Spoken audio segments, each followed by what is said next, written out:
nous a amenés ici aujourd'hui pour recevoir le don d'un bateau totalement nettoyé pour procéder à une immersion dans le cadre de la politique de régénération et de réhabilitation des récifs, en tout cas de mise en place de récifs artificiels.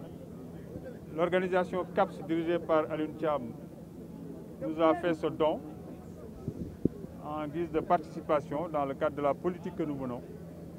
Une politique clairement définie dans le cadre d'une lettre de politique sectorielle qui décline clairement également un plan qui est là, qui est le seul plan de développement du Sénégal, qui est le PSE. Et si je résume, qui nous donne mandat, mission, de tout faire pour réhabiliter la ressource. On parle même de restaurer ou de réhabiliter la rente halieutique, de tout faire pour lutter contre toutes les pratiques qui aujourd'hui font que le Sénégal vit, comme les pays de la sous-région, régulièrement des problèmes de ressources, de rareté de la ressource. Cela découle de pratiques souvent nocives, pratiques qui concernent aussi bien les industriels que les artisans, pratiques qu'il nous faut accompagner et réorganiser ensemble. L'État ne peut pas le faire seul pour justement ce qui est aujourd'hui une richesse nationale puisse être préservée, protégée.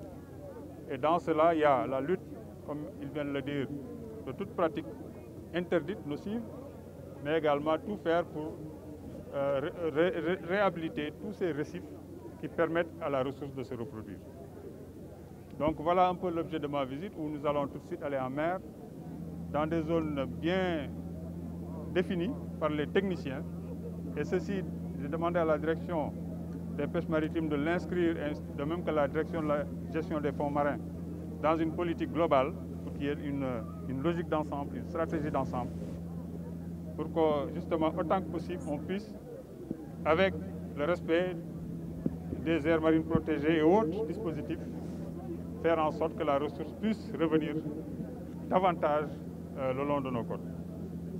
Merci à M. Thiam, merci à la coalition des acteurs de la pêche au Sénégal, qui a une particularité aujourd'hui qui est de regrouper aussi bien des industriels, à l'image de Alioune Thiam, mais que d'artisans, des pêcheurs, des mareyeurs, des femmes transformatrices, à l'image du président, sauf erreur tout à l'heure, ou du coordonnateur national du CAPS, qui est un pêcheur que je connais très bien là-bas au niveau du quai de pêche de Yoff. Donc c'est l'ensemble de ces acteurs-là aujourd'hui qui bougent au sein du CAPS, aux côtés d'autres organisations que je salue au passage, et c'est la main dans la main que nous pourrons arriver à réduire autant que possible les pots artificiels qui ont été immergés, et plus d'autres actions, toujours, que vous faites pour accompagner autant que possible les acteurs, notamment les acteurs les plus faibles, pour qu'ils puissent vivre de leur métier. Je remercie également la presse que j'ai vue nombreuse aujourd'hui. Ça veut dire que le sujet certainement intéresse, interroge beaucoup.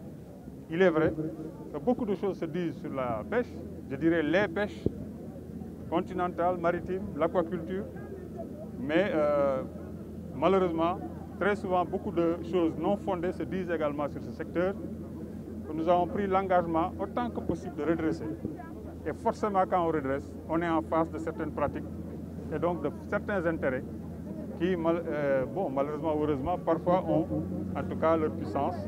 Mais nous tiendrons bon, Inch'Allah, avec l'aide de l'ensemble des acteurs, industriels comme artisans, parce que tout cela n'ont de sens que s'il y a une ressource en face, sinon leurs activités dépérissent. Merci beaucoup d'être venus avec nous.